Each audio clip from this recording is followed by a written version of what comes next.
आखिरी सवाल यहाँ से ये है, ये जोड़ती हूँ मैं आगे, कि इसका फिर विज्ञान शिक्षण से क्या संबंध।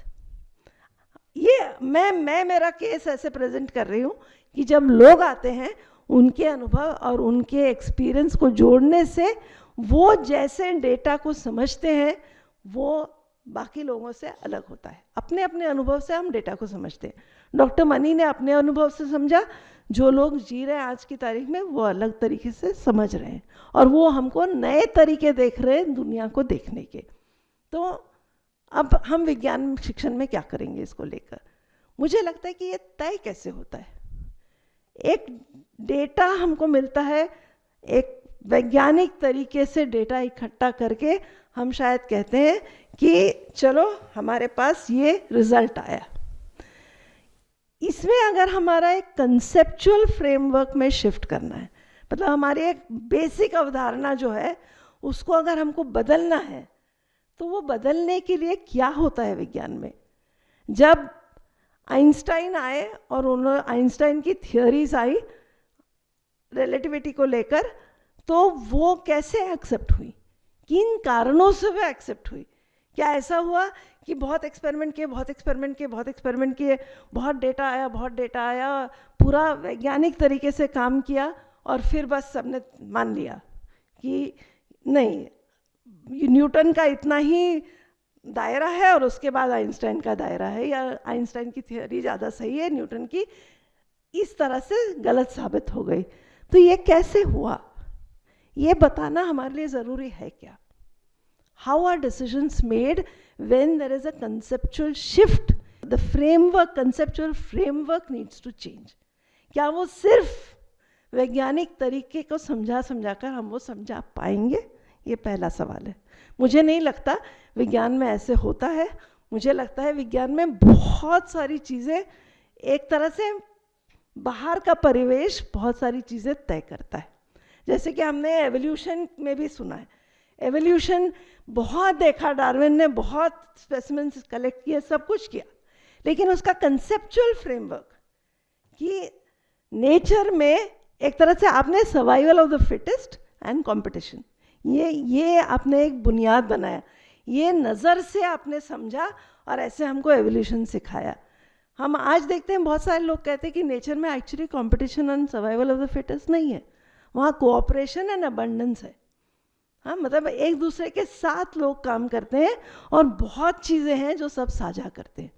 तो जो पहली सोच थी वो तब के बढ़ते हुए कैपिटलिस्ट सोच को सपोर्ट करने के लिए, पूंजीवादी सोच को सपोर्ट करने के लिए, या उस सोच से ये वाला एवोल्यूशन का मॉडल बना था। तो ऐसे बहुत सारे उदाहरण हैं। सवाल ये है कि हम इनके बारे में क्लासरूम में बात नहीं करते।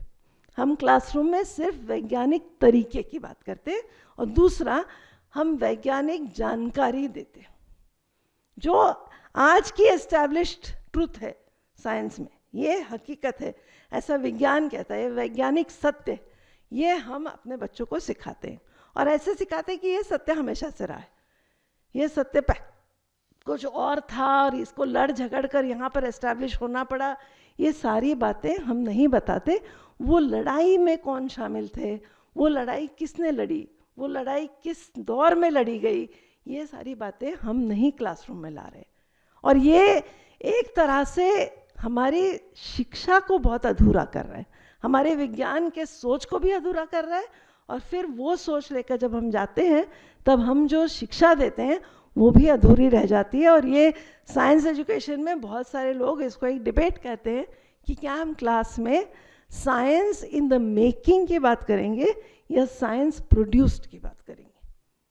तो फाइनल प्रोडक्ट की बात ही हम क्लासरूम में करेंगे या कैसे बनता है इसकी बात करें, क्योंकि कैसे बनता है इसकी बात जब आप करेंगे तब आपको ये भी बात करनी पड़ेगी कौन बनाता है, आपको ये भी बात करनी पड़ेगी कि ये कौन, क्यों, यही कौन लोग बनाते हैं।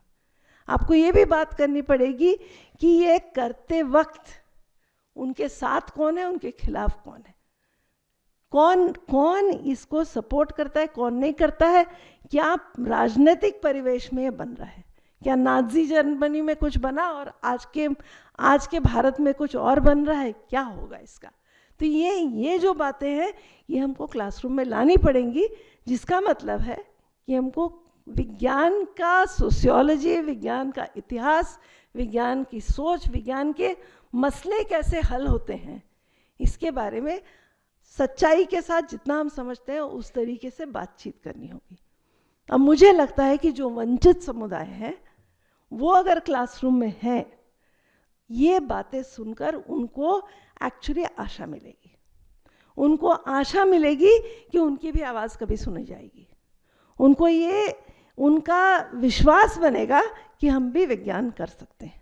ये उनको जो आज लगता है, और हमारे बहुत सारे क्लासरूम के एक अनुभव ये कहते हैं कि हम बिल्कुल भी, we are blind to the location of the student.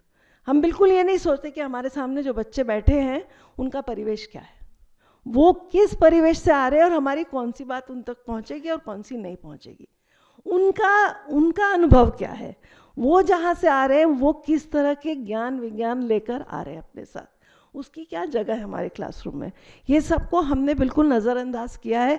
कुछ थोड़े बहुत एक्सपेरिमेंट के तौर पर चीज़ें लोग करते हैं। ये आज हम कह सकते हैं 50 साल HSTP के हो गए, तब हम कह सकते हैं कि HSTP में भी हमने मेथड को जितना प्राधान्य दिया उतना बाकी चीज़ों को नहीं दिया, और उसके बाद बात करते रहे, लेकिन वो कैसे करना है वो हम भी नहीं कर पा रहे हैं खुलकर, पूरे तरीके से एक्सपेरिमेंट के तौर पर करते जा रहे हैं।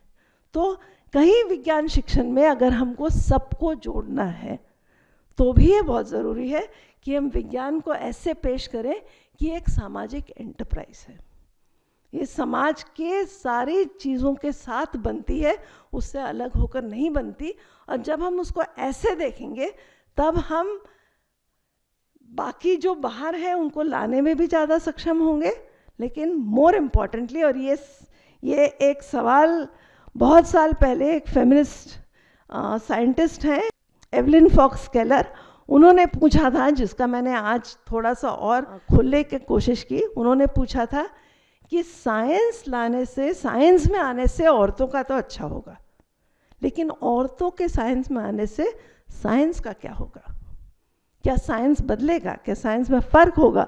और इसे मैं वापस जाती है एडियोंग की बात पर कि आपकी पहचान, आपके मूल्य, आपका एक तरह से आप किस अनुभव विश्व को साथ में ला रहे हैं, और आपके इमेजिनेशन, आपके आगे की सोचने की क्षमता क्या है, और ये सारी चीज़ें साथ में देखनी होगी।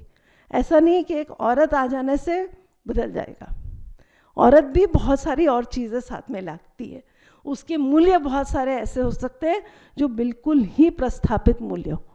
तो मूल्य वो होने चाहिए जो समाज को समझे, मूल्य वो होने चाहिए जो एक तरह से इस इतिहास को, बदलाव के इतिहास को साथ में लेकर आए, और जो एक तरह से ये बदलाव का इतिहास और संघर्ष का इतिहास साथ में लाने पर ही हमारे सोचने की क्षमता बढ़ती है, हमारा इमेजिनेशन भी तब खुलता है। इसीलिए अगर हम ये कर पाए, अगर हम इस तरीके से शिक्षा कर पाए, तभी इंक्लूजन हो सकता है, नहीं तो टोकनिज्म होता रहेगा।